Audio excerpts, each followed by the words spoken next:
"We're going lean," Brad Dennison announced, not even bothering to sit down. "We don't keep dead weight around here. You're done."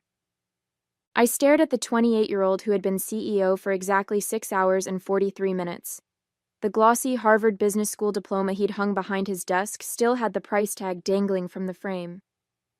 "I see," I replied, my voice steady despite the shock rippling through me. 9 years at Dennison Materials, reduced to a 10-second dismissal.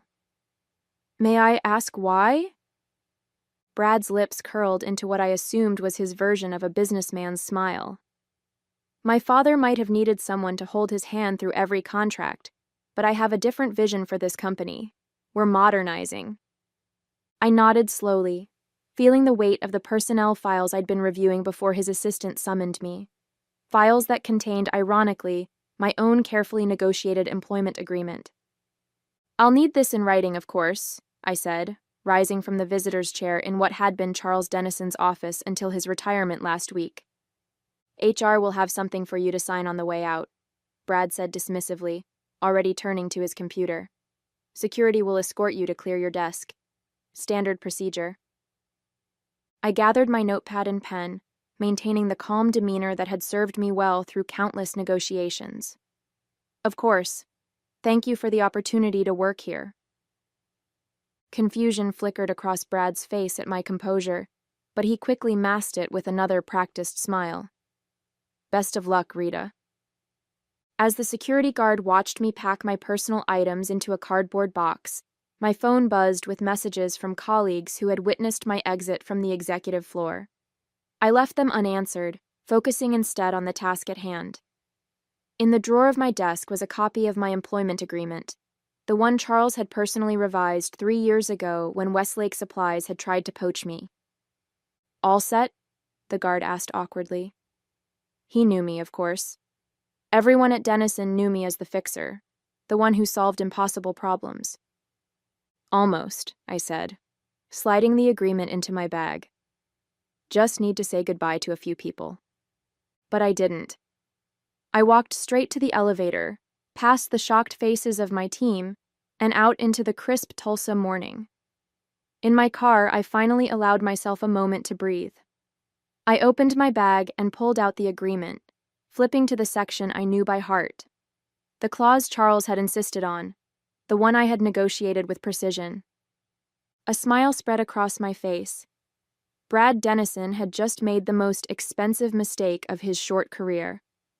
My introduction to Dennison Materials happened 9 years ago, when I was 26 and determined to prove myself. Fresh out of law school with a focus on contract law, I had applied to every major company in Tulsa that might need someone to review their agreements. Charles Dennison had personally interviewed me, impressed by my attention to detail and willingness to question problematic clauses.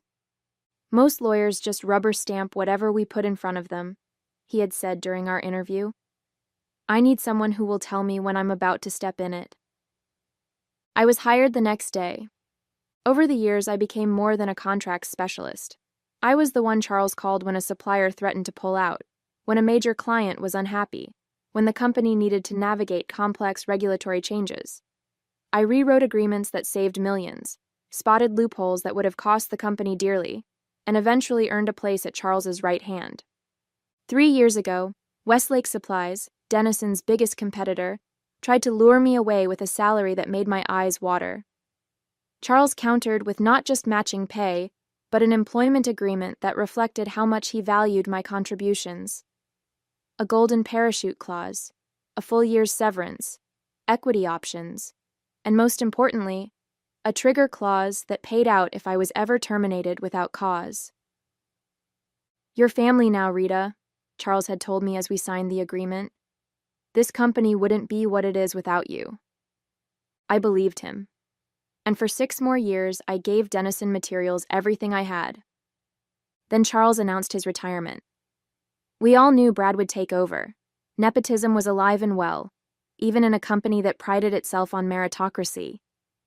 What we didn't know was how quickly he would start making changes. In the weeks before Charles's last day, I had noticed Brad watching me during meetings, his expression calculating. When I presented the quarterly compliance report, highlighting potential risks the company needed to address. He had dismissed my concerns as excessive caution that was holding the company back.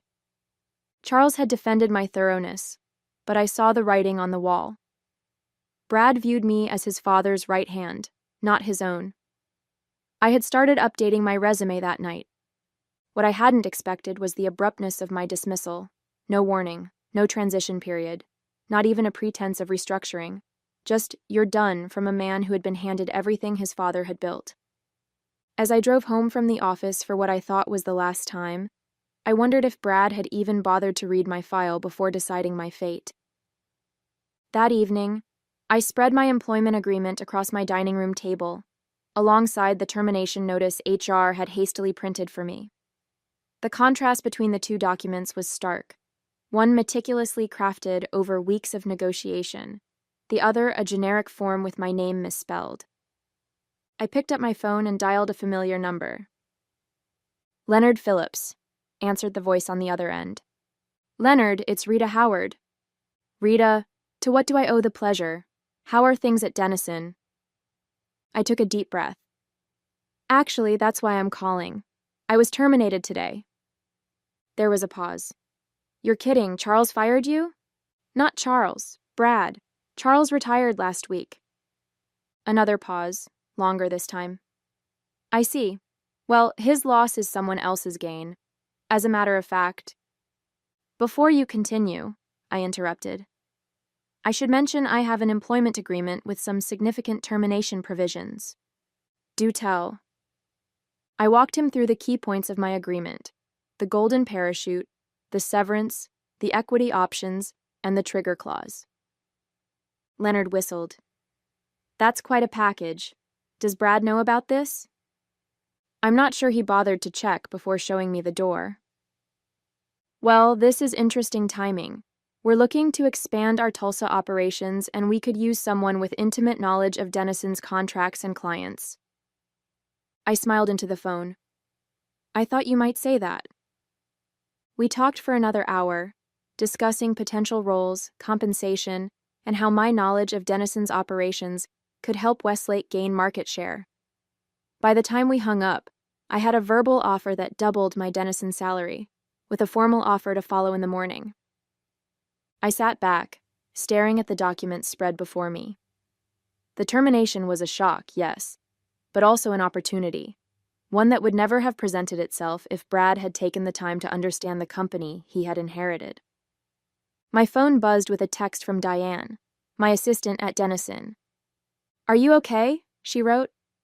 "Everyone is in shock. Charles is flying back tomorrow." I hadn't expected that. Charles was supposed to be on a month-long cruise celebrating his retirement.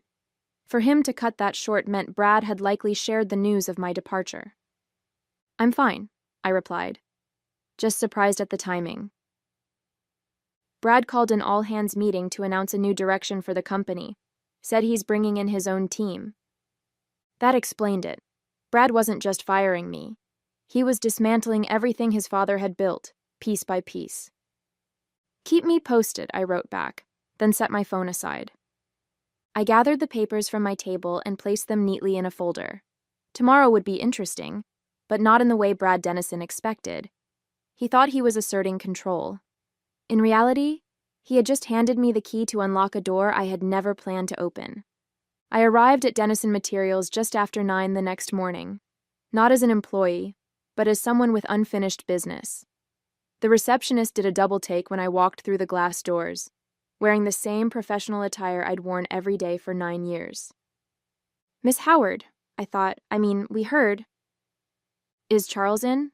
I asked calmly. Her eyes widened. "Yes, he came in early. He's with Brad in the conference room. But I don't think..." "Thank you, Tracy."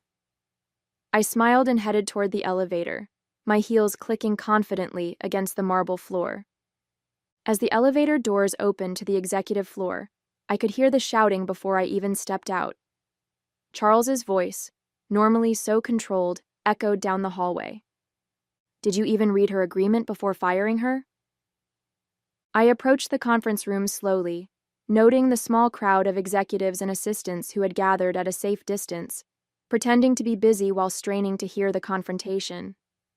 Diane spotted me first, her eyes growing as wide as Tracy's had. She hurried over.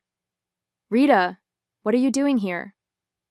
"I have a meeting," I said simply. "With who?" "Brad's in there getting the lecture of a lifetime from his father." Apparently, Charles cut his cruise short when he heard what happened. I nodded, unsurprised.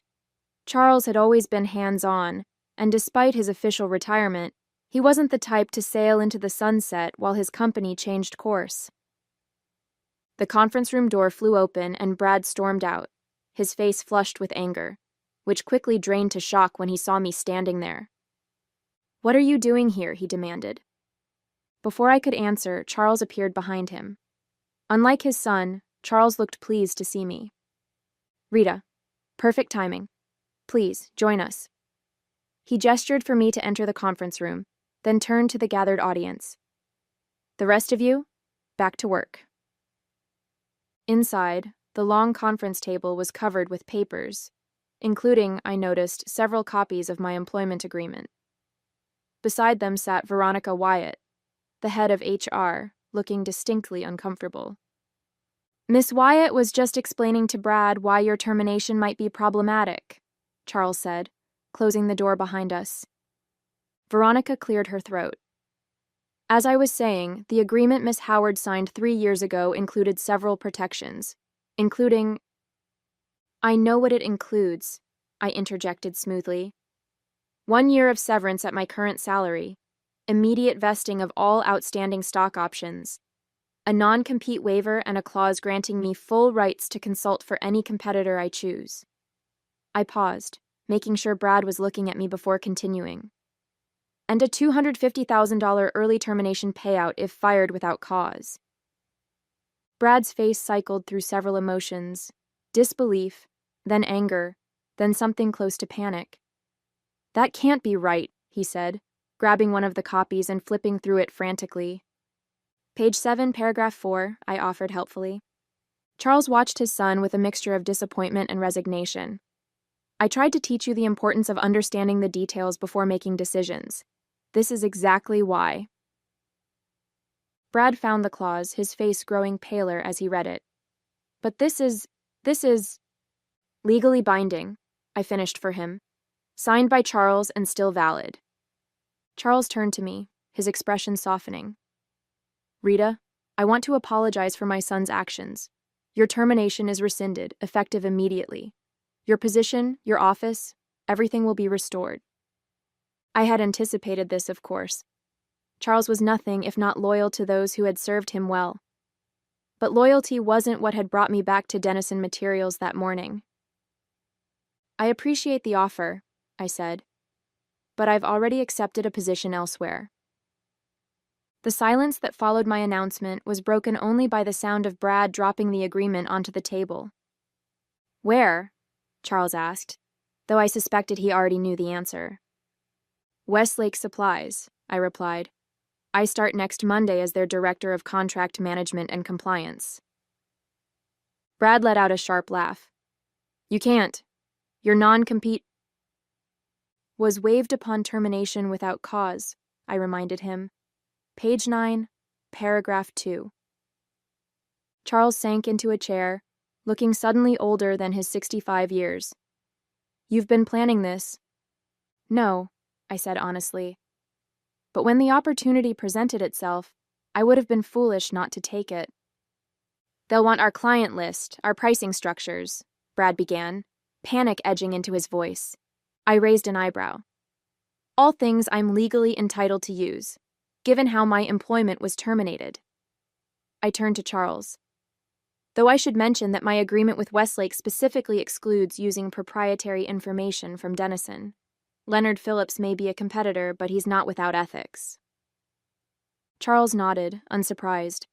He and Leonard had known each other for decades, rivals who respected each other's boundaries. "What do you want, Rita?" The question caught me off guard. "Excuse me?" "You could have simply taken the payout and started your new job. You didn't need to come back here, so what do you want?" I considered his question carefully. What did I want? Revenge? Satisfaction? An apology from the arrogant young man who had dismissed 9 years of dedicated service in less than a minute? I want what I'm owed, I said finally, and I want to make sure the people who still work here are treated fairly. Brad scoffed. This is a business, not a charity. Your father built this business by valuing his employees, I countered. That's why Denison Materials has one of the lowest turnover rates in the industry. It's why your suppliers are loyal, even when competitors offer lower prices. It's why clients trust Denison to deliver even when timelines are tight. Charles was watching me with a thoughtful expression. You care about this company. I gave 9 years of my life to it, I acknowledged. I'd prefer not to see that work undone in 9 days. Brad opened his mouth to retort, but Charles silenced him with a look. What are you proposing, Rita? I pulled a folder from my bag and placed it on the table. A consulting arrangement.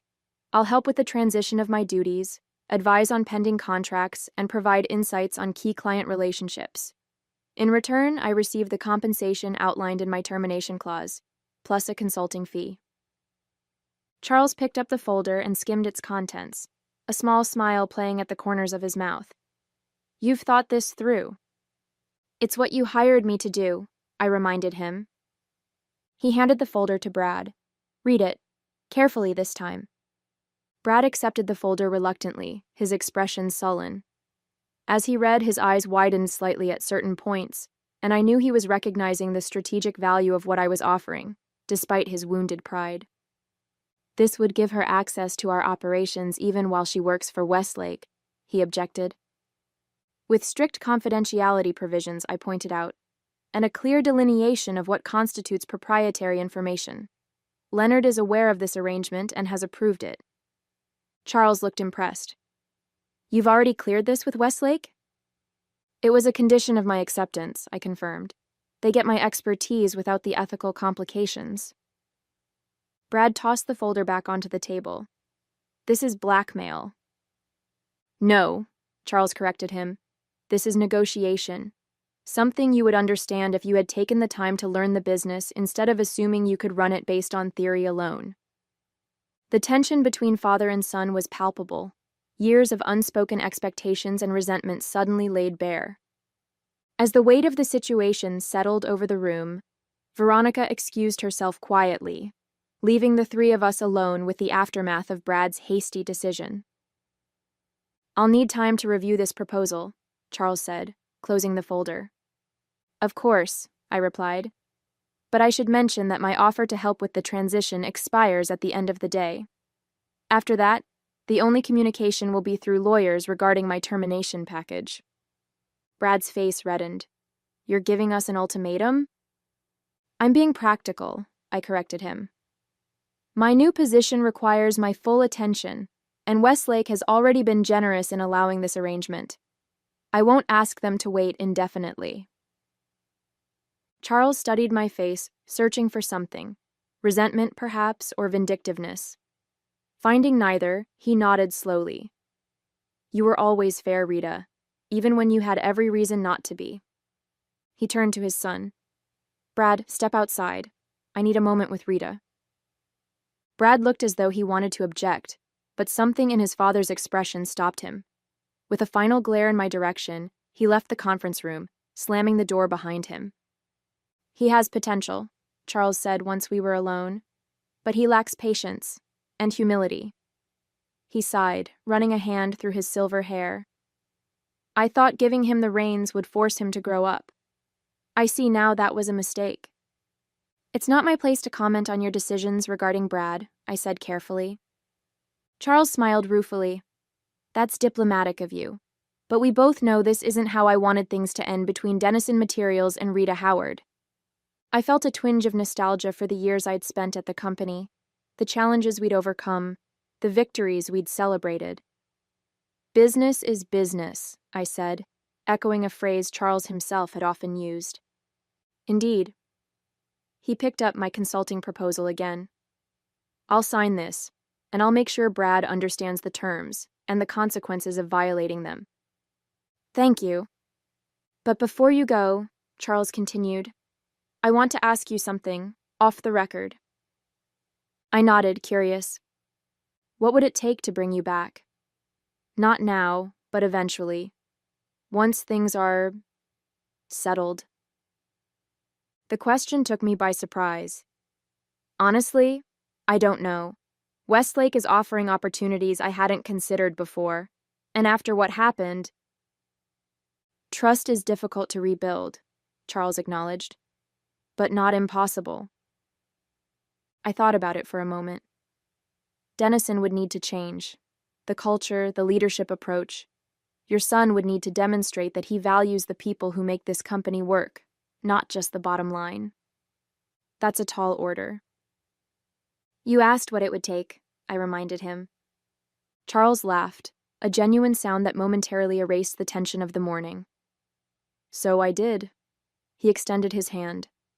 No matter what happens next, it's been an honor working with you, Rita.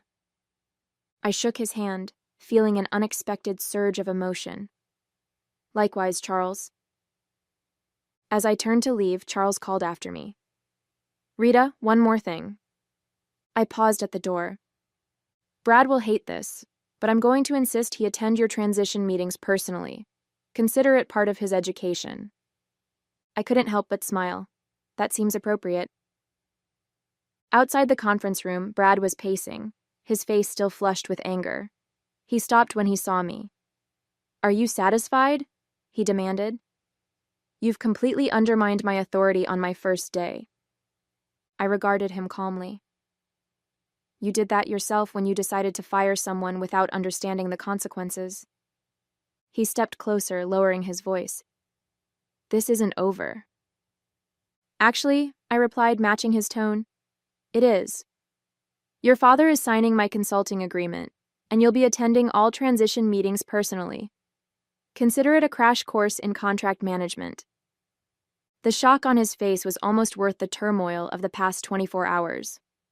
The following Monday, I walked into Westlake Supply's gleaming headquarters as their new director of contract management and compliance.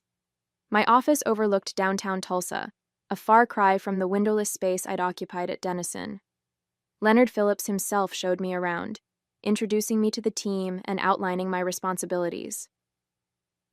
I've been trying to get you over here for years, he said as we settled into his office for a coffee. Though I have to admit, the circumstances are surprising. Life is full of unexpected turns, I replied diplomatically. Leonard chuckled. That's one way of putting it. The consulting arrangement with Dennison, that was clever. Gets us your expertise while avoiding messy legal battles. It was the right thing to do, I said. Charles built that company from nothing. I respect that, even if I disagree with how his son is running things. Speaking of which, Leonard leaned forward, his expression turning serious. The first transition meeting is tomorrow. Are you prepared for that? I nodded. I've compiled detailed handover notes for all my active projects. The goal is to ensure a smooth transition, not to create problems. And Brad? How do you think he'll handle it? I considered the question. Poorly at first, but Charles will keep him in line. Leonard seemed satisfied with my answer. Good. The last thing we need is unnecessary drama. As I settled into my new role over the next few days, news of my departure from Dennison and the circumstances surrounding it spread through Tulsa's business community. Former colleagues reached out, some to express shock, others to inquire about opportunities at Westlake. I maintained a professional stance, neither encouraging defections nor closing doors. The first transition meeting at Dennison was exactly as tense as I had anticipated. Brad sat sullen and silent while I walked his team through my handover notes, explaining the nuances of contracts they would now need to manage. Charles observed from the head of the table, interjecting occasionally to ask clarifying questions. When the meeting concluded, Charles pulled me aside. Thank you for doing this properly, he said quietly. It would have been easy to leave them floundering. That wouldn't help anyone, I replied, least of all the clients caught in the middle. Charles nodded, a glimmer of respect in his eyes. Always the professional. Over the next 2 months, I divided my time between establishing myself at Westlake and fulfilling my consulting obligations to Denison. The transition meetings became less tense as Brad gradually realized the value of what I was sharing. He began asking questions, sometimes even taking notes, a far cry from the dismissive attitude he'd displayed on his first day as CEO. During our final scheduled meeting, Brad approached me as I was gathering my materials. "I underestimated you," he said, his tone measured, "and I misjudged the situation." I looked up, surprised by what sounded like an apology. "We all make mistakes, especially when we're new to a role." Brad frowned slightly. "That's what my father says, but it's not an excuse." "No," I agreed, "it's not.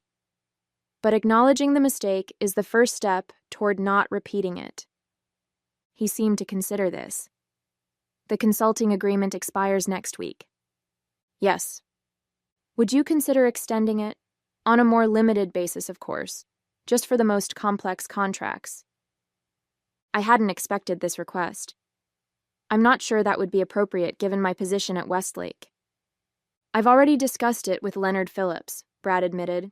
"He's open to it, provided there are clear boundaries." This was news to me. I made a mental note to speak with Leonard as soon as I returned to my office. "Why me?" "There are other consultants with contract expertise." Brad's expression was reluctant but honest. "Because you know our business, and because I need to prove to my father that I can learn from my mistakes." I studied him, looking for signs of the arrogance that had characterized our previous interactions. Instead, I saw something new, a humility that hadn't been there before. "I'll think about it," I said finally. "That's all I can promise." Brad nodded, accepting this partial victory. "That's fair." As I left Denison Materials for what might be the last time, I reflected on how differently things had turned out from what I had initially expected. I had walked away with not just financial compensation, but with my professional reputation enhanced and, surprisingly, a measure of respect from the very person who had dismissed me. At Westlake, I was thriving. My intimate knowledge of Denison's operations had allowed me to identify opportunities for Westlake to strengthen client relationships and improve their contract structures. Leonard was pleased with my work, and I had already been given additional responsibilities beyond my initial role. The agreement that Brad had failed to read had changed the course of my career in ways I never could have anticipated. Sometimes I reflected, the most powerful revenge isn't about tearing someone down. It's about rising so high they have no choice but to look up at you.